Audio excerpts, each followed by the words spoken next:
She didn't leave you because you stopped trying. She left you because she stopped trusting you to lead. I want you to understand something.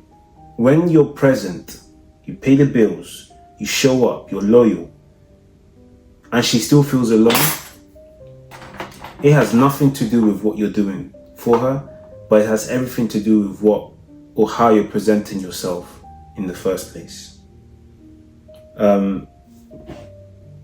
You see, as a men's coach, I've seen this hundreds of times. Not just that, but I've lived and taught it myself. You see, you gave her everything except your presence. Now, as guys, very logical. We look at things as they are. We check the boxes, we're good to go. However, if all you're doing is paying the bills, taking her out on holiday trips and being loyal and just staying out of trouble, you're missing a crucial point if she still feels alone. Why? Because I want you to understand something, right? Consistency without emotional gravity isn't leadership. It's routine.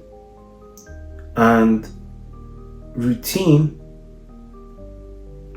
bro, people need to stop messaging me, man. Sorry guys, it's just getting annoying the messages.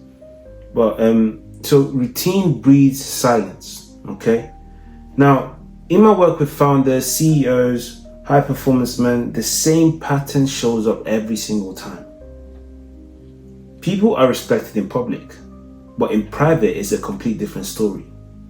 And ever since a kid, I've seen that pattern and I said, I want nothing to do with it. I don't want to be the person that's celebrated outside, and then when he goes inside, he has to escape himself or his family because they don't respect him. I actually always thought to myself, if my family doesn't respect me, then what does outside have to do with anything I've got to do, right? I want you to understand something, however. These people are not bad people. These people are people that have learned to lead teams. These people are people that have learned how to lead businesses. These are respectable people, honestly. However, no one teaches us how to lead a home for real. We just see examples based on what our parents done or the TV shows us and then hope for the best. You see, we have labeled emotional softness and avoided it like a plague because it's just seen as something that only lazy people do, or it's just not part of something a man should be part of doing, right? And I want you to understand something. In order for you to embody your masculine, you need to embody your feminine. So you being able to navigate with strength in your emotions, or being emotionally soft, as they may say, is actually the ultimate show and display of power, because you are showing strength on all fronts. You're not suppressing, you're not neglecting, you're actually acknowledging and seeing what truly is for what it truly is. I nearly lost everything in this space where I had learned all these things, right? I was doing what I said I was going to do, but I wasn't present. And the reason why I wasn't present is because I wasn't safe within myself. I was drained. I wasn't showing up for me.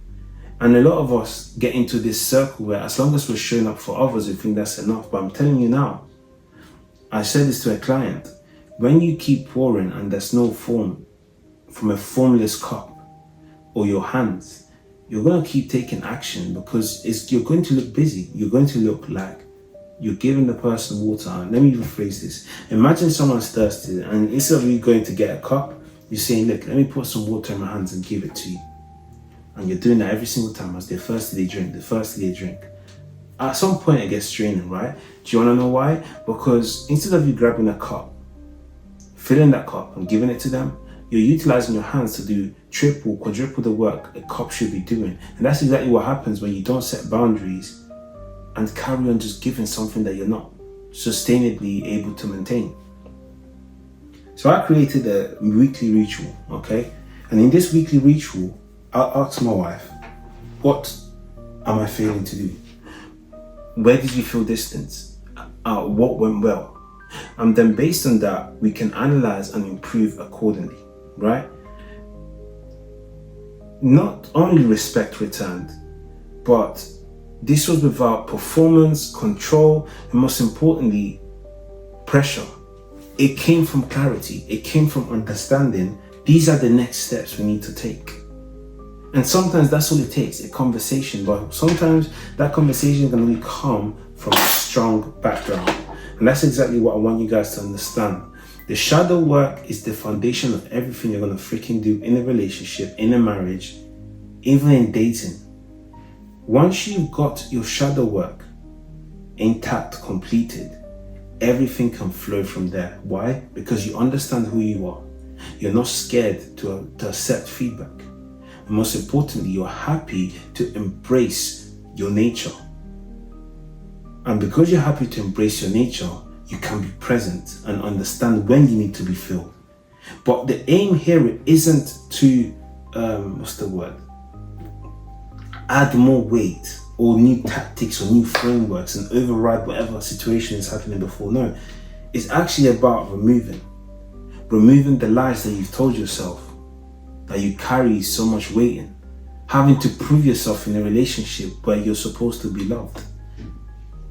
These are all things that we carry and weigh us down until we get to the point where you can't carry anymore. And this is exactly what I help my clients do. Remove the weight so that when you're leading, you can lead with clarity. Now, if this sounds like you, drop me a message on Instagram, DM me, let's say trust, yeah? DM me trust, and then let's book a call and see how I can help you. If not, just book a call in the description and then we'll take things from there. In my 12-week coaching program, I want to see how I can assist you in not just becoming a man of value that can attract the woman that he's looking for, but if you're in a relationship or a marriage and you're struggling, regain that clarity that allows you to thrive in peace and in a way that never requires you to work with someone like me ever again. Why? Because I'm in the business of helping people remember how to lead in an effective way, because as you win, I win. That's the honest truth. I've got a daughter. If my daughter gets to witness a better world because I was able to share the knowledge and lessons and the training and the work that I had to do and pass it upon you, then happy days, I've done my job. But if that sounds like you, drop me a message and let me see how I can help you. But in between, let's build better relationships. All right. See you in the next video.